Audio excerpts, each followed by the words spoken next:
बिस्मिल्लाहिर्रहमानिर्रहीम। Dear students, अस्सलाम वालेकुम वरहमतुल्लाहि वबरकातुहू। ऑपरेटिंग सिस्टम्स कोर्स में आज हम टॉपिक जो डिस्कस करने जा रहे हैं that is process scheduling algorithms, which is the important topic.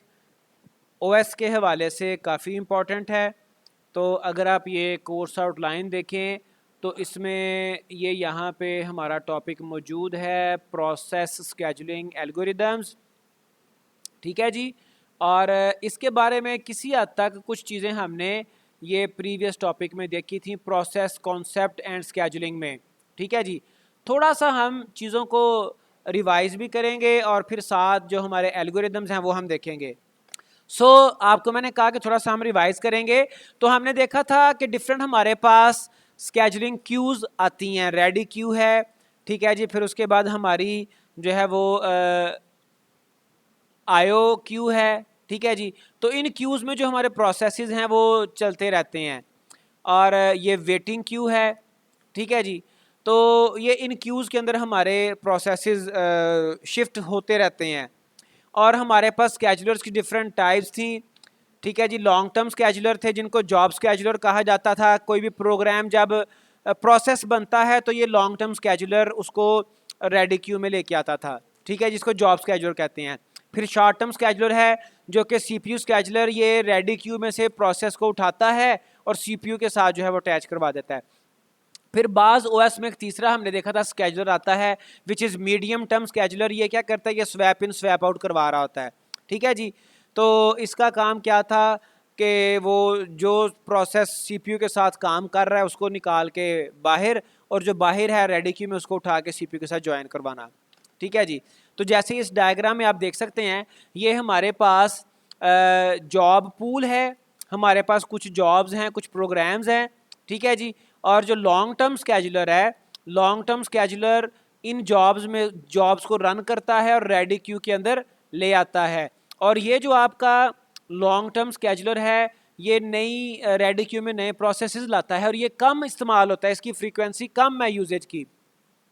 फिर जो शॉर्ट टर्म स्केजुलर है ये रेडी क्यू से ये क्या करता है जी, सीपीयू के साथ प्रोसेसेस को सिलेक्ट करके ज्वाइन करवाता है।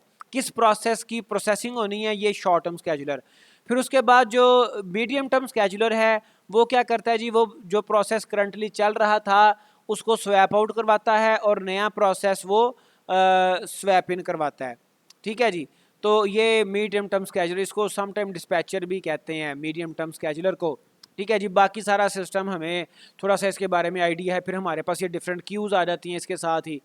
तो ये हमारे पास स्केजुलर्स। फिर हमारे पास प्रोसेसेस की टाइप्स हमने देखी थी। आयो बाउंड प्रोसेसेस हैं, सीपीयू बाउंड प्रोसेसेस देखे थे। आयो बाउंड वो हैं जिनको कम सीपीयू की ज़रूरत पड़ती है, सीपीयू बस्ट छोटी होती है उनकी। जो सीपीयू बाउंड है उनकी सीपीयू बस्ट ज़्यादा होती है, ठीक है जी। Spend more time doing computation, few very long CPU burst, ठीक है जी। अच्छा, उसके बाद कॉन्टेक्स्ट स्विच हमने देखा था, वही जो हमारे पास एक प्रोसेस स्वैप आउट होता है दूसरा स्वैप इन होता है। तो वो कॉन्टेक्स्ट स्विच हमने कहा था ये एक ओवरहेड टाइम होता है, इसमें इसके दौरान जो हमारा सीपीयू है वो थोड़ी देर आइडल भी रहता है, ओके जी।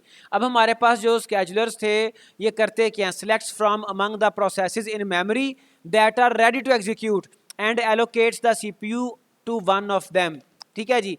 सीपीयू स्केजुलिंग डिसीजंस में take place when a process switches from running to waiting state, switches from running to ready state, switches from waiting to ready state, terminates. इन तमाम जगहों पे स्केजुलिंग को डिसीजन लेना पड़ता है, स्केजुलर्स अपना रोल प्ले करते हैं। जब स्केजुलर एक रन कर रहा था, सॉरी प्रोसेस एक रन कर रहा था, तो अब उसने वेटिंग में जाना है, तो ये काम किसका है, ये स्केजुलर का काम है। और ये हमारा रनिंग स्टेट थी, रन था, अब उसने रेडी में जाना है, वेटिंग में जाए या रेडी में जाए ये काम स्केजुलर करता है। वो वेटिंग में से रेडी में जाए ये काम स्केजुलर करता है, या कोई प्रोसेस टर्मिनेट हो जाए ये काम स्केजुलर्स करते हैं, ठीक है जी। ओके, अब टाइप्स ऑफ स्केजुलिंग एल्गोरिदम, हमारे पास दो तरह के स्केजुलिंग एल्गोरिदम हैं। हमने डिफरेंट वालों से टाइप्स देखी हैं।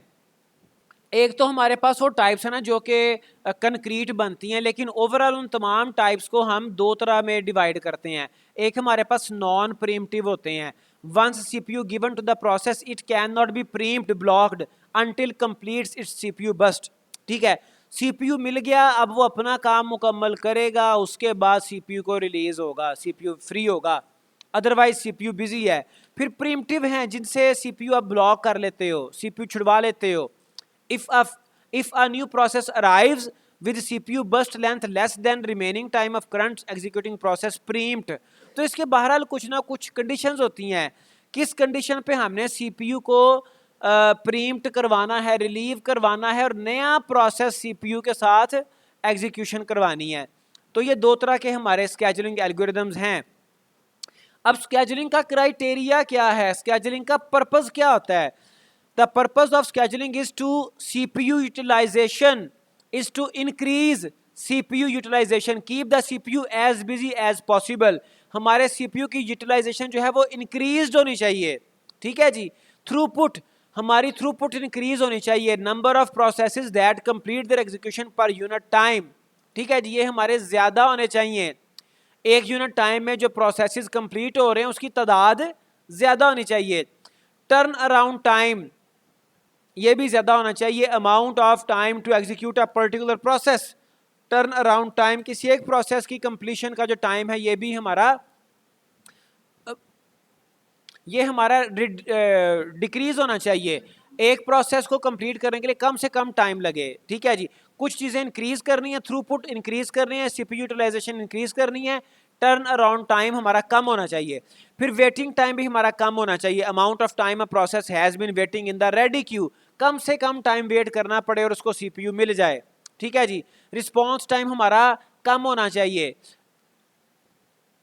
रिस्पॉन्स टाइम कम से कम वक्त में CPU जो है वो amount of time it takes from when a request was submitted until the first response is produced not output.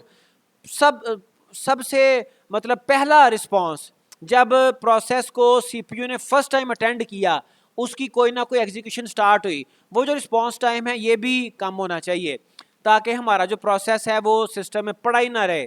ठीक है जी, टाइम शेयरिंग एनवायरनमेंट, जो हमारे जहाँ पे मल्टी यूज़र्स जिस एनवायरनमेंट में OS में काम कर रहे होते हैं, OS यूज़ कर रहे होते हैं, वो हमारे सिस्टम टाइम शेयरिंग होते हैं। ठीक है, उनके मल्टीपल यूज़र्स के मल्टीपल प्रोसेसेस होते हैं, तो ऐसा ना हो कोई यूज़र वेट ही करता रहे कि मुझे अभी टाइम ही नहीं मिला। ठीक है जी, वहाँ पर ये रिस्पॉन्स टाइम बहुत इंपॉर्टेंट है कि आपके प्रोसेसेस को कम से कम वेट करना पड़े। ओके, जैसे आप यहाँ पे देख सकते हो थ्रूपुट है, ये समराइज वे में यहाँ पे दिखा दिया, otherwise the same thing which we already have discussed. अब हम डिस्कस करते हैं डिफरेंट जो हमारे स्केजुलिंग एल्गोरिदम्स हैं। सबसे सिंपल स्केजुलिंग एल्गोरिदम है फर्स्ट कम फर्स्ट सर्व, पहले आइए पहले पाइए। ठीक है जी, जो प्रोसेस पहले आएगा वो पहले एग्जीक्यूशन उसकी हो जाएगी। ठीक है, अच्छा जी, देखें हमारे पास एग्जांपल है, हमारे पास ये प्रोसेस है P1 P2 P3। ठीक है जी, suppose that the processes arrive in the order P1 P2 P3, इसी ऑर्डर में आए हैं। ठीक है, the Gantt chart for the schedule will be, अब इसका गैंट चार्ट क्या होगा? जो P1 आया, चूंकि फर्स्ट कम फर्स्ट सर्व है तो P1 आया, वो पहले एग्जीक्यूशन उसकी हो गई। फिर P2 उसके बाद आया था, उसकी एग्जीक्यूशन हो गई। P3 बाद में आया था, उसकी एग्जीक्यूशन हो गई। अब जो हमने अपने स्केजुलिंग के जो पर्पस देखा था, ठीक है जी, जो क्राइटेरिया देखा था, उसमें वेटिंग टाइम था, उसमें थ्रूपुट थी, उसमें वेटिंग टाइम बड़ा इंपॉर्टेंट है। अब देखें हमारे पास P1 को वेट करना पड़ा 0, जैसे ही आया वैसे CPU उसको मिल गया। P2 को कितना वेट करना पड़ा? P2 को वेट करना पड़ा 24। कैसे? वो 0 से लेके 24 टाइम यूनिट तक P2 वेटिंग में था। ठीक है जी, और फिर P3 को 27 टाइम यूनिट वेट करना पड़ा। अगर आप इसका एवरेज वेटिंग टाइम निकालें तो 0 + 24 + 27 ये आता है 17। 51 इनका सम आता है 51 और 17 एवरेज वेटिंग टाइम आ गया। ठीक है जी, ठीक है। अब हम अपने प्रॉब्लम को थोड़ा सा चेंज करते हैं FCFS के लिए। हम क्या करते हैं, हम जो प्रोसेसेस का अराइवल ऑर्डर था वो चेंज कर रहे हैं। पहले P2 आया, फिर P3 आया, फिर P1 आया, उनके जो CPU बस्ट है वो सेम है। P1 को 24 CPU टाइम चाहिए, P3 को P2 को 3 ही चाहिए। ठीक है जी, तो गैंट चार्ट क्या बनेगा, P2 चूंकि पहले आया था 3 यूनिट टाइम इसने कंज्यूम किया, फिर P3 बाद में आया था 3 यूनिट टाइम इसने कंज्यूम किया, P1 ने 24 यूनिट टाइम कंज्यूम किया और ये हमारे प्रोसेसेस एग्जीक्यूट हो गए। अब यहाँ पे वेटिंग टाइम निकालें। P1 को वेट करना पड़ा 6, P1 ये है ना, इसको 6 वेट करना पड़ा यूनिट टाइम।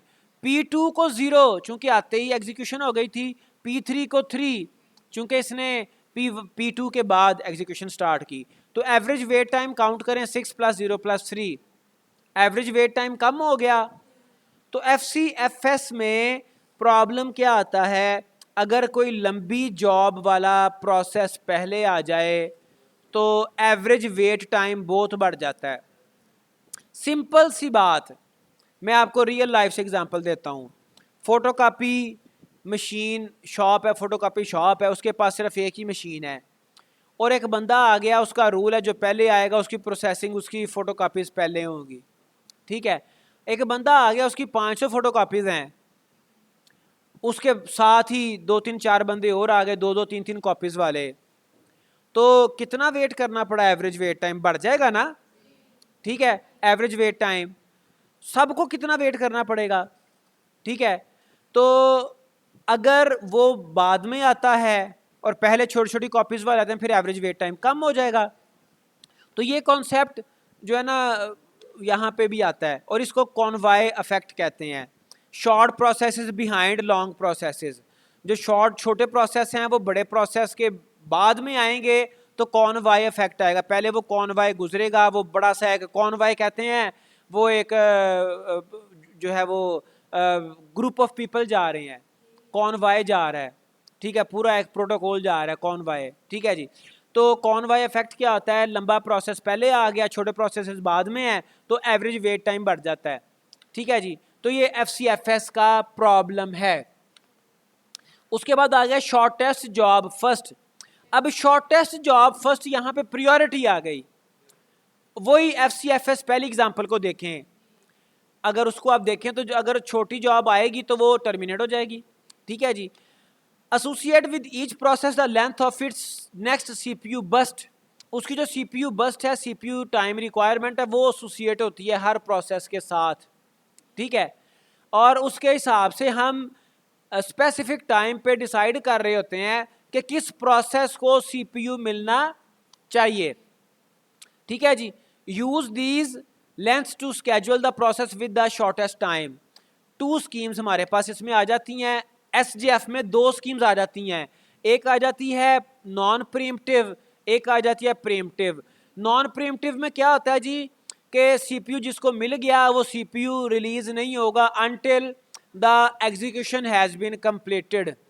ठीक है, और एक आ जाती है प्रीम्प्टिव, अगर एक प्रोसेस CPU के साथ वो प्रोसेसिंग कर रहा था और उसकी प्रोसेसिंग के दौरान ही एक और प्रोसेस आया जो कि जिसका CPU बस्ट कम है।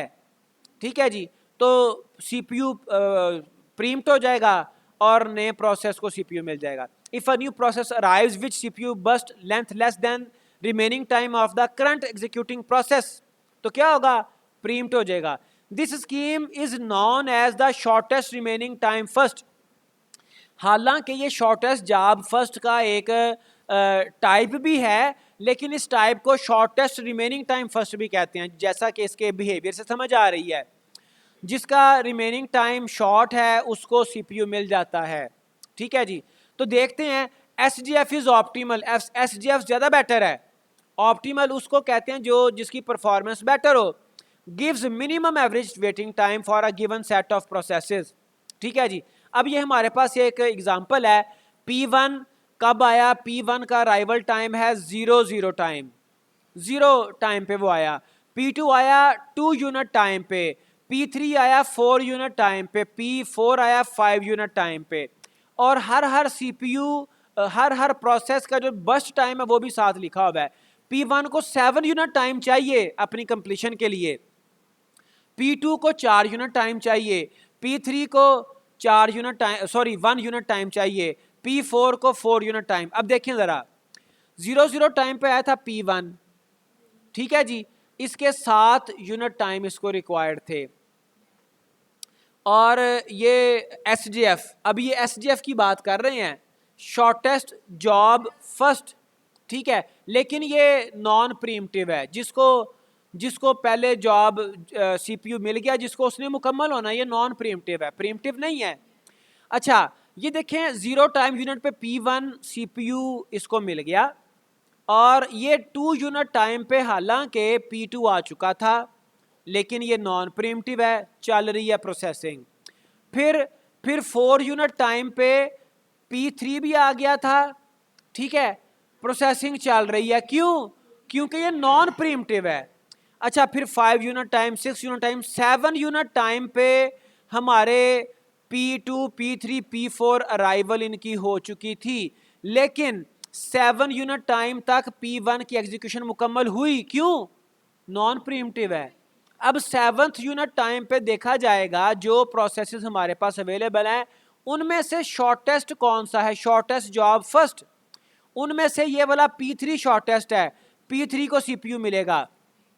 फिर उनमें से P2 शॉर्टेस्ट है, चूंकि P2 और P4 तो सेम लेंथ के हैं, लेकिन P2 पहले आया था, ठीक है, P2 को टाइम मिला, फिर P4 को टाइम मिला। इसका अगर एवरेज आप वेटिंग टाइम निकालें तो P1 को 0 टाइम वेट करना पड़ा, P3 को 6 यूनिट टाइम वेट करना पड़ा, क्यों 6? चूंकि 7 - 1 1 पे ये आया था, ये देखें 1 unit time, sorry 2 unit time पे आया था, 2 पे आया था, लेट मी, सॉरी ये P2 की बात हो रही है, P2 की बात हो रही है, P2 आया था 2 यूनिट टाइम पे आया था, 2 यूनिट टाइम पे आया था, और इसको CPU मिला 8 पे, 8 - 2, P2 को 6 यूनिट टाइम वेट करना पड़ा। और जो P3 है ये 4 यूनिट टाइम पे आया था, 4 पे आया था, और इसको वेट करना पड़ा 7 पे इसको CPU मिला, 7 - 4 3, ठीक है जी। P4 5 पे आया था, CPU मिला इसको P4 को 12 पे, तो 12 - 5 7 यूनिट टाइम वेट करना पड़ा, ठीक है जी। ये देखें ना, P जो आपका 4 है, P4 5 यूनिट टाइम पे पहुंचा था, 5 यूनिट टाइम पे पहुंचा था, कहां पे पहुंचा था? वो इस टाइम पहुंचा था। और इसको CPU कब मिला? CPU इसको मिला 12 पे, तो 12 - 5 7, okay, 6 + 3 9 + 7 16 dividing by 4 4 average unit time है हर प्रोसेस के लिए। ये क्या है? ये नॉन प्रीम्प्टिव एल्गोरिदम है, SJF, ठीक है। अगर हम सेम प्रॉब्लम को प्रीम्प्टिव के साथ डिस्कस करें, ठीक है जी, इश्यूज सेम है, प्रोसेसेस वही हैं, लेकिन ये प्रीम्प्टिव है, ठीक है जी। ये हर यूनिट टाइम के बाद, हर CPU साइकिल के बाद चेक करेगा if there is any process available which has remaining time shorter than the current process, तो वो उसको रिप्लेस कर देगा। अब देखें, 0 टाइम पे P1 को CPU मिल गया, लेकिन टाइम यूनिट 2 पे ऐसा एक प्रोसेस आ गया था। अगर टाइम यूनिट 2 की बात करें तो टाइम यूनिट 2 पे अब 2 यूनिट तो 7 के एग्जीक्यूशन भी तो हो गई है ना, इसका रिमेनिंग टाइम कितना है? 5, और जो नया प्रोसेस आया उसका कितना है? 4। ये 4 वाला छोटा है ना, इसकी रिमेनिंग टाइम जो रिक्वायर्ड है वो कम है P1 से, तो यहाँ पे क्या होगा? प्रोसेस प्रीम्प्ट हो जाएगा, 2 पे प्रोसेस प्रीम्प्ट हो जाएगा, प्रोसेस जो है वो CPU प्रीम्प्ट हो जाएगा, प्रोसेस वापस चला जाएगा, स्वैप आउट हो जाएगा, नया प्रोसेस CPU को जुड़ जाएगा, तो P2 यहाँ पे आ गया, ठीक है जी। अब P2 की एग्जीक्यूशन हो रही है, लेकिन प्रोसेस जो यूनिट टाइम है 4, उस पर देखें, यूनिट टाइम 4 पे क्या हुआ? एक नया प्रोसेस आ गया, ठीक है। यूनिट टाइम 4 पे P1 के 5 साइकिल्स रिमेनिंग थे, 5 यूनिट टाइम रिमेनिंग थे, P2 के 2 रिमेनिंग थे, क्यों? क्योंकि 2 से लेके 4 तक P2 ने 2 यूनिट टाइम एग्जीक्यूशन करवा भी तो लिया ना, ठीक है। अब 4 यूनिट टाइम पे एक नया P3 आया, इसकी बस्ट कितनी है? 1, जो कि अवेलेबल पूल में से शॉर्टेस्ट है, तो P2 प्रीम्प्ट हो जाएगा, CPU प्रीम्प्ट हो जाएगा P2 से, ठीक है जी। और क्या होगा उस वक्त? क्या होगा कि जी CPU प्रीम्प्ट हुआ और 4 यूनिट टाइम पे P3 को CPU मिल गया, ठीक है जी। और चूंकि P3 का सिर्फ एक साइकिल रिक्वायर्ड था तो 5 यूनिट टाइम पे क्या होने जा रहा है, 5 यूनिट टाइम पे P1 के रिमेनिंग साइकिल्स 5 हैं, P2 के रिमेनिंग साइकिल्स 2 हैं और P3 का रिमेनिंग साइकिल 0 है। और 5 यूनिट टाइम पे एक नया प्रोसेस P4 भी आ गया हुआ है जिसके रिमेनिंग साइकिल्स कितने हैं, 4। तो 5 यूनिट टाइम पे अब इन तीन प्रोसेसेस का कंपटीशन है। शॉर्टेस्ट टाइम किसका रिमेनिंग है, P2 का, ठीक है। तो P2 को CPU मिलेगा, ठीक है जी। अब P2 चल रहा है, मीनवाइल कोई नया प्रोसेस भी नहीं आया, P2 चल रहा है, कोई नया प्रोसेस नहीं आया और 7 यूनिट टाइम पे P2 हो गया मुकम्मल। रिमेनिंग जो प्रोसेसेस हैं P1 के 5 साइकिल्स हैं, ठीक है जी। P2 0 हो गया और P3 पहले 0 था, P4 के साइकिल्स 4 रहते हैं। तो 7 यूनिट टाइम पे CPU किसको मिलेगा, P4 को, उसके साइकिल्स कम है, ठीक है जी। P4 को मिला और P4 को जनाब इसने 11 पे इसको CPU प्रीम्प्ट हो गया चूंकि इसके वैसे ही साइकिल्स मुकम्मल हो गए और P11 पे फिर P1 को CPU मिल गया। अब देखें यहाँ पे एवरेज टाइम क्या निकलता है, हमें यहाँ पे वेटिंग टाइम निकालना थोड़ा सा क्रिटिकल है। देखो P1 को पहले तो कोई वेट नहीं करना पड़ा, कहाँ पे, यहाँ पर इसे कोई वेट नहीं करना पड़ा। P2 तक ये काम कर 2 यूनिट टाइम तक ये काम कर रहा था, लेकिन P1 को फिर 2 से लेके तो 11 तक वेट करना पड़ा है। 11 माइनस 2 9 वेटिंग टाइम है P1 का। अब बारी आ गई P2 की। P2 आया था 2 यूनिट टाइम पे, 2 पे आ गया था, लेकिन इसको जो CPU मिला वो P2 पे 2 यूनिट टाइम पे मिल गया, तो इसका वेटिंग टाइम यहाँ पे तो 0 है, ठीक है जी। लेकिन अगेन देखें फिर यहाँ पे 4 से लेके 5 तक 1 यूनिट टाइम इसको वेट करना पड़ा चूंकि इस दौरान ये P3 एग्जीक्यूट हो रहा था। तो 1 यूनिट टाइम वेट किसका निकला, P2 का। उसके बाद फिर ये वेट करने के बाद P2 की प्रोसेसिंग मुकम्मल हो गई थी। P3 आया कब था, ये 4 पे आया था, ये 4 यूनिट टाइम पे यहाँ पे ये आ गया था और आते ही इसको CPU मिल गया था और इसकी बस्ट भी छोटी सी थी, 1 इसे साइकिल चाहिए था प्रोसेसिंग के लिए, तो सो दैट इसका वेटिंग टाइम 0 है। अब बारी आ गई P4 5 पे आया था, यहाँ पे P4 आया था 5 यूनिट टाइम पे, ठीक है जी। और आने के बाद इसको P4 को CPU मिला 7 पे, ठीक है। और CPU मिलने के बाद इसकी प्रोसेसिंग मुकम्मल हो गई, बाद में इसको वेट नहीं करना पड़ा, तो इसका वेट टाइम 7 - 5 2। अगर आप इसको कैलकुलेट करते हो, अब ये अगेन देखें, यहाँ पे आपका डाउट आ रहा है, स्टूडेंट्स का क्वेश्चन आ रहा है, ये देखें P4 किस टाइम पे आया है, 5 पे, 5 से पहले तो P4 था ही नहीं। अब ये देखिए 5 पे आया, यहाँ पे आया P4, ठीक है। और इसको CPU कब मिला, 7 पे, 5 पे आया था, 7 पे CPU मिल गया था, तो वेट कितना किया, 7 - 5 2। अब इसको वेटिंग को आप कैलकुलेट करो, 9 + 1 10, 10 + 2 12, 12 तक़सीम 4, 3 एवरेज वेट टाइम है, ठीक है। अगर सेम प्रॉब्लम थी हमारे पास, सेम प्रोसेसेस थे, सेम उनकी जो उनकी CPU बस थी वो भी सेम थी, तो हमें SGF में वेटिंग करना पड़ रहा था, 4 एवरेज वेटिंग टाइम था। और SRTF में शॉर्टेस्ट रिमेनिंग टाइम फर्स्ट में हमारे पास जो एवरेज वेटिंग टाइम है वो 3 है। So that again we can conclude that SRTF is optimal. Okay जी, नेक्स्ट आपका स्केजुलिंग एल्गोरिथम आ रहा है, प्रायोरिटी स्केजुलिंग। जो हमने प्रीवियस देखे हैं वो हमारे पास उसमें शॉर्टेस्ट जॉब फर्स्ट था और उसकी एक वेरिएशन थी shortest remaining time first. Okay, priority जैसा कि इसके नाम से जाहिर है, a priority number integer is associated with each process. Her process के साथ एक प्रायोरिटी चल रही होती है और उस प्रायोरिटी की बेस के ऊपर जो प्रोसेसेस हैं वो CPU उनको एग्जीक्यूट करता है। The CPU is allocated to the process with the highest priority. Smallest integer equal highest priority, some time ये डिपेंड करता है ओएस की इंप्लीमेंटेशन के ऊपर, some time smallest integer highest priority हो सकती है और इसके बरक्स भी हो सकता है।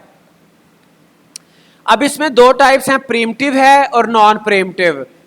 प्रीम्प्टिव वो हैं जिनसे जहां पे प्रोसेसर जो है वो उनसे प्रीम्प्ट कर लिया जाता है, छीन लिया जाता है, और नॉन प्रीम्प्टिव जिनसे प्रोसेस मुकम्मल होने तक उसको चलने दिया जाता है।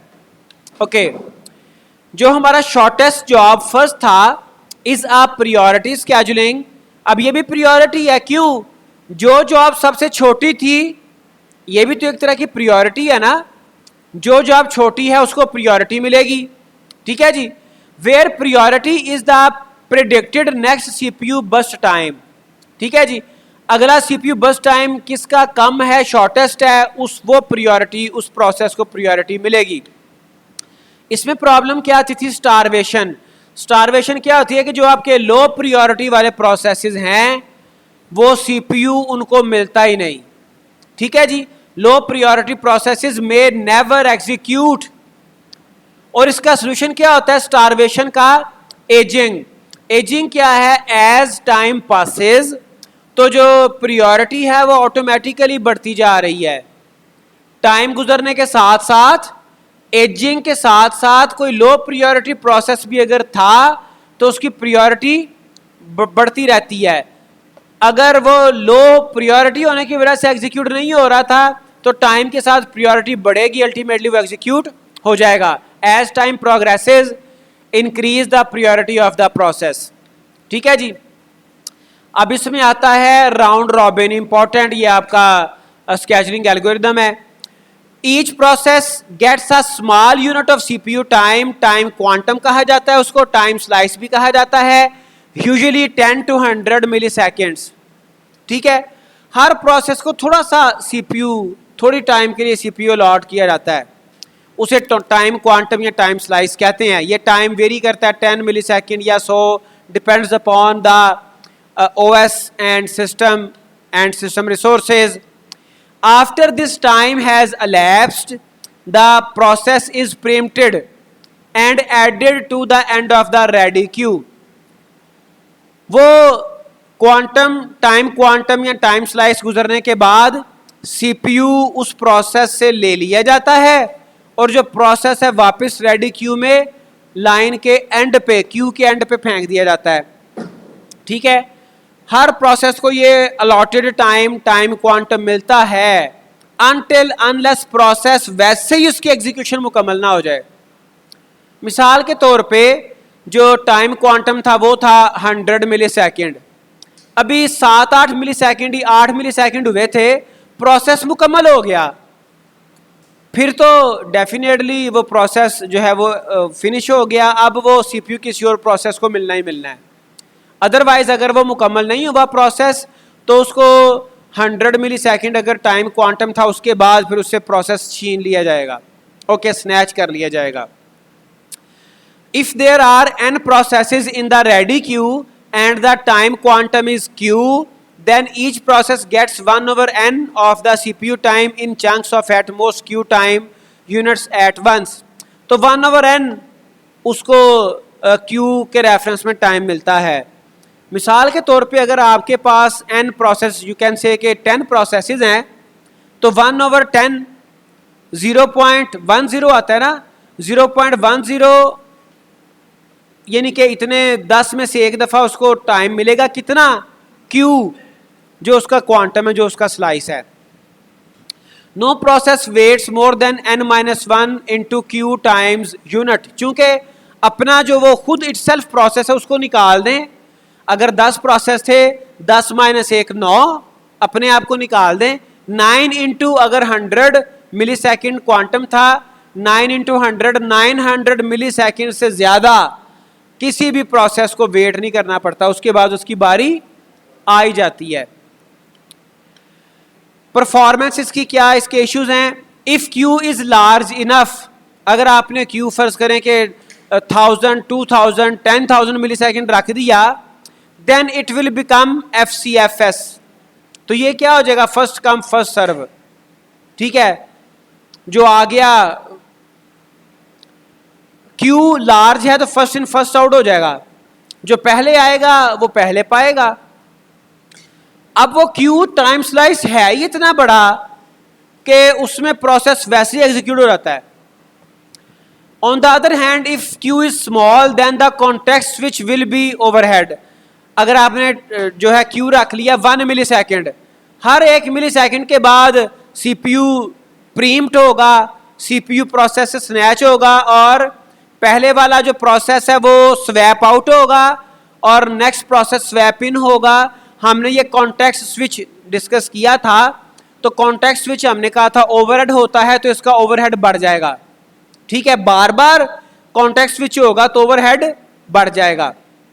So the Q small, if the Q small must be so Q should be must be large enough with respect to context switch, otherwise overhead is too high। तो आपका जो Q है इतना का होना चाहिए, ना बहुत छोटा हो ना Q बहुत बड़ा हो।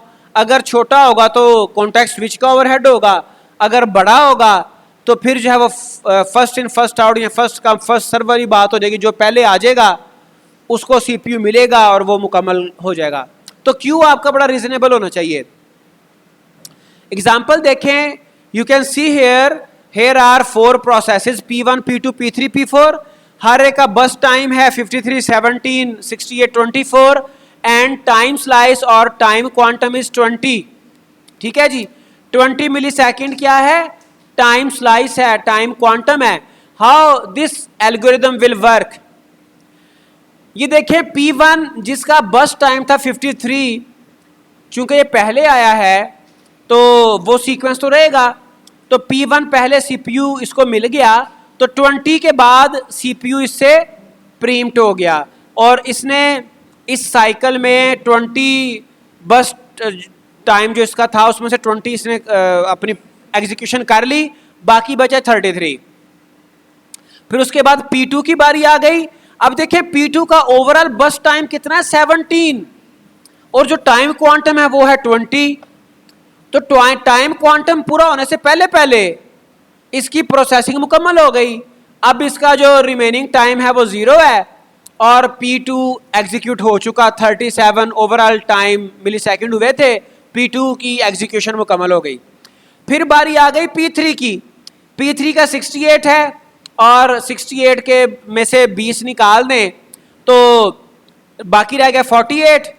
तो 48 इसका रिमेनिंग बस टाइम है और 57 टाइम पे जाके P3 से भी प्रोसेस प्रीम्प्ट कर लिया गया, स्नैच कर लिया गया। फिर 57 पे जाके P4 को CPU मिला और P4 57 से 77 तक अपनी एग्जीक्यूशन इसकी होगी और इससे CPU प्रीम्प्ट होने के बाद इसका रिमेनिंग बस टाइम कितना बचा, 4 मिली second.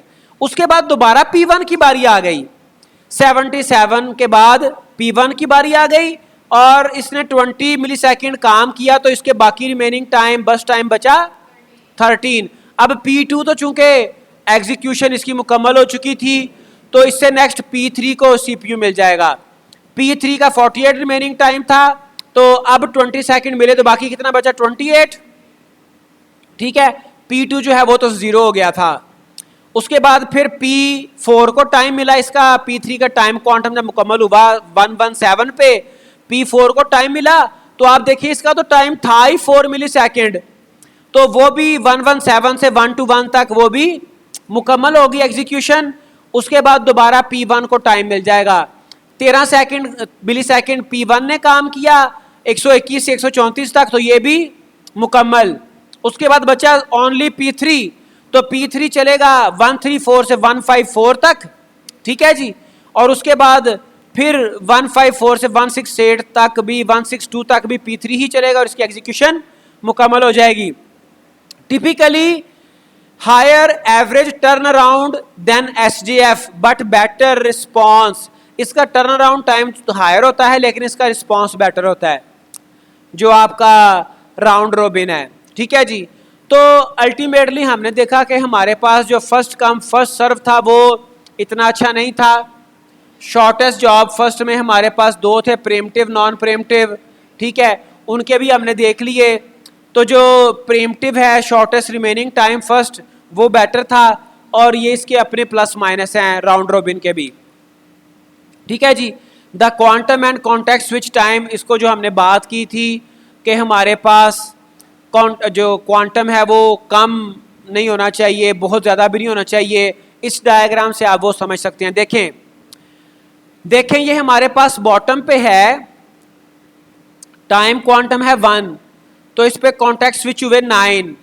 You can see here 1 2 3 4, ये एक कॉन्टेक्ट स्विच, दूसरा, तीसरा, चौथा, पांचवा, छठा, सातवां, आठवां, नौवां, 9 कॉन्टेक्ट स्विच हुए। ठीक है, पहला यहाँ पे हुआ, दूसरा यहाँ पे हुआ, तीसरा ये हुआ, चौथा, पांचवा, ये 9 हो गए, 9 कॉन्टेक्ट स्विच। और अगर आपका टाइम क्वांटम है 6, तो 10 मिली सेकेंड में आपका सिर्फ एक कॉन्टेक्ट स्विच हुआ। और अगर आपका टाइम क्वांटम 12 है तो 10 मिली सेकेंड ओवरऑल टाइम में 0 कॉन्टेक्ट स्विच हुआ। तो वो जो हमने एक बार डिस्कस की थी कि जो आपका क्वांटम है, time quantum, that should not be very small, तो फिर आपके कॉन्टेक्ट स्विच बहुत ज्यादा होंगे जो कि ओवरहेड है। और that should also not be very large, तो फिर वो FIFO बन जाएगा, फर्स्ट कम फर्स्ट सर्व बन जाएगा। आपका रीजनेबल सा टाइम क्वांटम होना चाहिए। ठीक है जी। तो ये इस डायग्राम में वो बता दी बात। तो उसके बाद ये डिफरेंट जो हमारे पास डिफरेंट जो हमारे पास टाइम क्वांटम है उसके साथ जो है वो एवरेज टर्न अराउंड टाइम को डिस्कस किया गया, उसका एक चार्ट बनाया गया है। अगर तो टाइम क्वांटम 1 था, ये आप देखें एक्स एक्सिस पे टाइम क्वांटम लिखा हुआ है। टाइम क्वांटम अगर 1 था टाइम स्लाइस, तो 11 था एवरेज टर्न अराउंड टाइम। अगर टाइम क्वांटम 2 हो गया तो एवरेज टर्न अराउंड टाइम हो गया 11.5। टाइम क्वांटम 3 के साथ 10.5, टाइम क्वांटम 5 के साथ 12.5, और टाइम क्वांटम 6 के साथ 10.5, और 7 पे 10.5। तो आपका different time quantum different type के प्रोसेसेस में उसका जो बिहेवियर वो डिफरेंट होता है। जैसे ये जो प्रोसेसेस थे P1, P2, P3, P4, इनका जो बस टाइम था वो भी इतना ज़्यादा नहीं था, 6317। ठीक है, तो इसका बिहेवियर बहरहाल आप देख सकते हो, मतलब उसका एक ग्राफ आप बना सकते हो। ओके, अब आ जाता है कॉन्सेप्ट मल्टी लेवल क्यू। तो ये तो प्रीवियस जो हमने देखे थे सारे आपके स्केजुलिंग एल्गोरिथम, वो सिंगल क्यू थी। ठीक है जी, सिंगल एक रेडी क्यू चल रही थी। मल्टी लेवल अगर क्यू है तो वो भी आपके स्केजुलर उस मल्टी लेवल क्यू पे भी चलते हैं। Ready queue is partitioned into separate queues. Ready queue आपकी मल्टी क्यूज बनी होती हैं। एक फोरग्राउंड है जिसे इंटरेक्टिव कहा जाता है, एक बैकग्राउंड है जो बैच प्रोसेसेस। इंटरेक्टिव में वो वाले प्रोसेसेस आप इंक्लूड करते हो जिनका जो रिस्पॉन्स टाइम है वो बड़ा मैटर करता है। ठीक है जी, जहाँ पे जो है वो आपको ज़्यादा अच्छी परफॉर्मेंस चाहिए। जो आपके बैकग्राउंड में है बैच प्रोसेसेस, वो ऐसे हैं जो आपको फर्ज करें डे एंड पे कुछ काम चाहिए, वो आपने बैच में डाल दिए तो उसकी प्रायोरिटी भी फिर कम होती है उस हिसाब से। Each Q has its own scheduling algorithm. ठीक है जी, फॉर एग्जाम्पल फोरग्राउंड पे राउंड रोबिन चल रहा है, बैकग्राउंड पे FCFS चल रहा है, तो हर एक क्यू में अपना एक एल्गोरिदम चल सकता है। Okay, scheduling must be done between the queues. इन क्यूज के दरमियान स्केजुलिंग होती रहती है। फिक्स प्रायोरिटी स्केजुलिंग होती है, that is serve all from foreground then from background. Possibility of starvation, वो पहले सारे फोरग्राउंड पे करता है फिर बैकग्राउंड पे करता है, इसमें स्टारवेशन का जो है वो खदशा अंदेशा होता है। फिर टाइम स्लाइस हो जाती हैं, टाइम स्लाइस भी पॉसिबल हैं कि आपने फोरग्राउंड और बैकग्राउंड के लिए टाइम स्लाइसेस जो है वो बता दिए हैं। Each queue gets a certain amount of CPU time which it can schedule amongst its processes. For example 80% to foreground, क्योंकि जो फोरग्राउंड पे हैं वो आपके इंटरेक्टिव प्रोसेसेस हैं, वो आपके ऐसे प्रोसेसेस हैं जिनको टाइमली जो है वो मुकम्मल करना ज़रूरी है।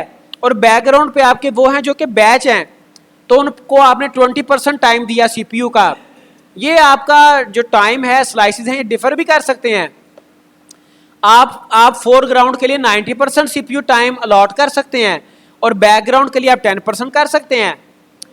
20% to background in FCFS। Okay, ठीक है जी। A process can move between the various queues, aging can be implemented this way. तो समटाइम ऐसा होता है कि आपका एक प्रोसेस वो बैकग्राउंड से फोरग्राउंड क्यू में भी आ सकता है ड्यू टू एजिंग, चूंकि जो बैकग्राउंड है उसको तो टाइम बहुत कम मिल रहा होता है लॉजिकली। तो अगर कोई प्रोसेस बड़ा पुराना पड़ा हुआ था, वो एजिंग के साथ साथ उसकी प्रायोरिटी बढ़ गई, तो प्रायोरिटी बढ़ने की वजह से वो आपका फोरग्राउंड में भी क्यू में आ सकता है।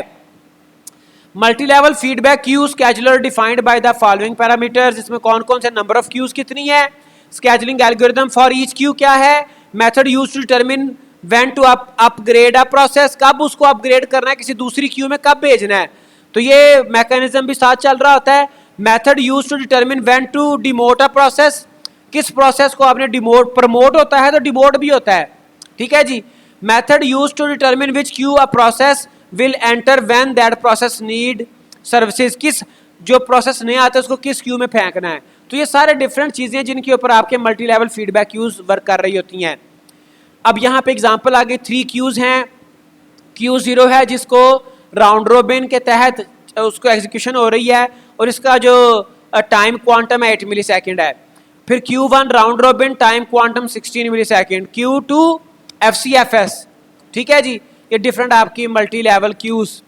स्केजुलिंग आप इसकी किस तरह से होगी, a new job enters Q0 which is served FCFS, क्योंकि वो तो अभी उसमें एक ही जॉब थी। When it gains CPU, job receives 8 milliseconds. If it does not finish in 8 milliseconds, job is moved to Q1. तो अगर उसका 8 मिलीसेकंड में उसका काम नहीं हुआ फिर वो Q1 में चली जाएगी। At Q1, job is again served FCFS and receives 16 additional millisecond. वहां पे FCFS में काम हो रहा है। If it still does not complete, it is preempted and moved to Q2. इस तरह से आपके वो मतलब आपके क्यूज में चेंज हो रही हैं आपके जॉब्स। फिर Q2 है ही FCFS, तो वहां पे वो मुकम्मल हो ही जाएगी। Okay, CPU scheduling more complex when multiple CPUs are available. तो ये तो हमने मल्टीपल क्यूज की बात की थी, but if there are multiple CPUs available in your system, it could be possible those multiple CPUs are multi core और multi CPU are also possible, because 2 scenario हो सकते हैं ना, मल्टी कोर हो सकते हैं, ठीक है, और मल्टी CPU भी हो सकते हैं। तो वहां पर फिर स्केजुलिंग मजीद कॉम्प्लेक्स हो जाती है। फिर वहां पे होमोजीनियस प्रोसेसर हो सकते हैं with in a multi processor, load sharing हो सकती है, और यहाँ पे फिर एसिमेट्रिक मल्टी प्रोसेसिंग आ जाती है, ठीक है जी। और एसिमेट्रिक में क्या है, only one processor accesses the system data structure alleviating the need for data sharing. तो कोई प्रोसेसर आपको कोई खास काम कर रहा होता है। फिर यहाँ पे एक टाइप आती है रियल टाइम स्केजुलिंग की। फिर उसमें फिर रियल हार्ड टाइम सिस्टम है जिनको एक स्पेसिफिक टाइम के अंदर अंदर अपना रिजल्ट देना होता है। Required to complete a critical task. Critical कहाँ पे होता है, आपकी मेडिकल फील्ड में क्रिटिकल टास्क आते हैं जहाँ पे पेशेंट को कोई स्पेसिफिक डोज देनी होती है, कोई स्पेसिफिक उसको जो है वो हेल्प प्रोवाइड करनी है, कुछ उसका BP चेक करना है, या कोई भी डिफरेंट इक्विपमेंट्स होते हैं, वहाँ पे क्रिटिकल टास्क होते हैं। तो जो एल्गोरिदम्स हैं उनको अपना टास्क जो है विद इन अ टाइम मुकम्मल करने पड़ते हैं, ठीक है। तो उनका OS की सारी स्केजुलिंग का मैकेनिज्म डिफरेंट होगा। फिर सॉफ्ट रियल टाइम कंप्यूटिंग होती है जहाँ पे थोड़ा सा मार्जिन होता है। Requires that critical processes receive priority over less fortunate ones. तो जो क्रिटिकल है उनको प्रायोरिटी होती है ज़्यादा, लेकिन उनका इतना हार्ड टाइम नहीं होता कि वो डेफिनेटली उस टाइम में मुकम्मल करने पड़े, ठीक है जी। तो ये डिफरेंट कॉन्सेप्ट्स थे एल्गोरिदम स्केजुलिंग के रेफरेंस में। इसमें अगर हम इसको सम अप करें तो हमने FCFS देखा था, SGF देखा था, SGF में प्रीएम्प्टेड और नॉन प्रीएम्प्टेड देखे थे, ठीक है जी। फिर हमने जो है वो प्रायोरिटी स्केजुलिंग देखी थी, हमने कहा था SGF is also a priority scheduling. फिर उसमें स्पेसिफिकली एक राउंड रोबिन आया था। फिर हमने मल्टी लेवल क्यूज देखी थी, उसमें डिफरेंट एल्गोरिदम डिफरेंट आपके हर क्यू पे हो सकते हैं, उनको टाइम स्लाइस भी अलॉट किया जा सकता है। फिर हमने डिफरेंट कुछ और इश्यूज देखे, ठीक है जी। फिर हमने ये स्केजुलिंग के मल्टीपल अगर आपके CPU आ जाएं वहाँ पे सिनेरियो डिफर कर जाता है, कॉम्प्लेक्स सिस्टम हो जाता है, फिर हार्ड रियल टाइम स्केजुलिंग देखे। सो दैट आज के लिए इतना ही। टेक केयर, अल्लाह हाफिज़।